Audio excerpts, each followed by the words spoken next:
Good morning, my fellow yogic travelers. I'm mighty glad to be alive today, and I hope that you are too, as we continue to live, laugh, love, learn, linger, and live the life we love. It's Thursday, so it's my little story day, Pebbles and Geese, one of my favorite Buddhist stories.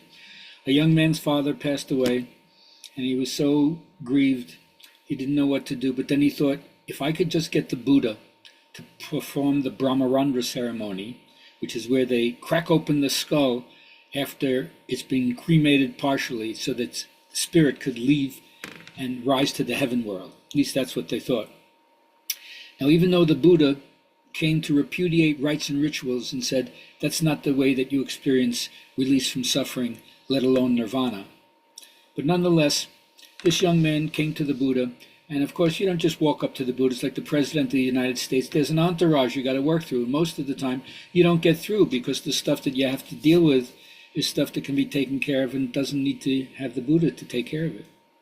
But once the main attendant saw that this guy was out of his gourd and there was nothing they could do, well, they let him go through to the Buddha. Now, the Buddha was not only the awakened one, but he was also very common sense. He spoke to every person according to their understanding. If you were a soldier, he gave you a military metaphor. If you were a parent, he gave you a family metaphor. If you were a banker, he gave you an economic metaphor. If you were a farmer, he gave you an agricultural metaphor, and so on. So the man went to him and says, Buddha, my father died. If you could just do the Brahmarandra ceremony for him, I know his spirit would rise to the heaven world. Well, the Buddha saw that he was not in a position to really get clear. So he says, all right, I'll help you. Just get 2 glasses of water, some pebbles, and some ghee. Can you do that? Sure, I can do that. So the guy got 2 glasses of water, some pebbles, and some ghee, some clarified butter. And the Buddha said, put the stones in one of the glasses and move your hands over the stones and say, oh stones, rise up, rise up. Then take the ghee, pour it in the water, put your hands over that glass and go, oh ghee, go down, go down. And as he's doing this, the guy says, Buddha, what are you saying? I know that you're the awakened one, but I didn't know you're such a cosmic joker. What are you telling me, to go like this over the stones and say, stones, rise up, rise up? Everybody knows that stones are lighted, are heavier than water, they're going to sink. And what are you saying about the put your hands like this over the ghee? Everybody knows the ghee is lighter than water, it's going to float up, how can it go down? And the Buddha says, well, that's a very astute observation. So let me ask you a question. Now, how come when it comes to the laws of nature, you know what's going on, but when it comes to your father, you're a dumbbell? If your father did deeds heavy as a stone, he's going to sink, who can pull him up?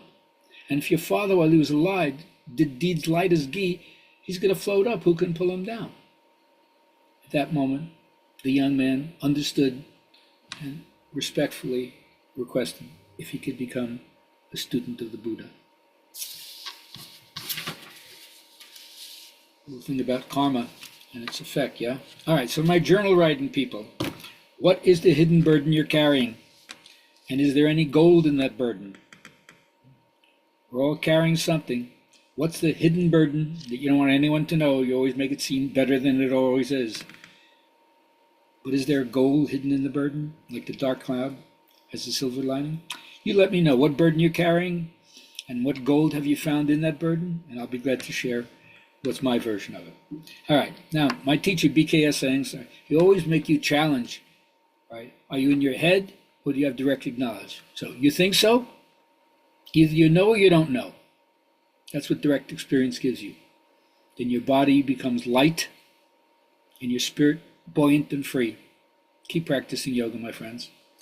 Now, my rabbi always reminds me that, unfortunately, elders in the modern day have lost their honored place as the forces of modernization and secularization rendered them increasingly more useless. So we have to face ageism. It's the discrimination against people based on their age. It's a sad story, but it must be told. Now, I'm part of what I would call the spiritual teachers, the social activists, the consciousness researchers, the media specialists, and other people who are helping to overcome gerontophobia, a fear of aging, and instead to see aging in the context of a life of spiritual development. So what's the job of those of us who are older in age? Self-realization and service to society. Now, for my younger folks out there, it's important to distinguish between your parents and your mentor. Your parents protect you, put a roof over your head, give you a couple of meals on the table, but they may not see who you really are. But your mentors, they don't care about those things, but they see who you are. They recognize your spirituality. They recognize your passion, and they send you on your way. Now, Gestalt psychology is always telling us, come to your senses. You have to learn to use your body instead of trying to be somebody. Because when you're too much in your head, thinking brackets off your body, and then you're really a nobody. Now, part of this is learning how to deal with the phobias, the fears, the things that you want to avoid, that which is dissociated, that which we disown, that which we throw out, that which is alienated, which means that potential is not available to us. So part of what meditation is all about is making friends with yourself so there are no dark corners. You don't have to be suspicious anymore because you see what's going on. And that's going to create basic sanity as well as clarity. So remember, you don't have to watch yourself like Big Brother all the time. See every step that you take. You don't have to reassure yourself all the time. Do I have it? Can I do it? Just realize you do have it and you can do it. Ends the argument right there. Move ahead. So my friends, remember that your thoughts and the subject of your thought is what attracts. The subject of your attention at any time is what attracts. So many of us give our attention to what we're not wanting, and we're powerful in attracting that to ourselves. That's why this discovery is so valuable. So my friends, I hope you never desert your ideals, and I hope that you celebrate the wonder and joy of just being alive in the game of life. And I hope you find out, as I have, what it means to be young in spirit. Have a great day.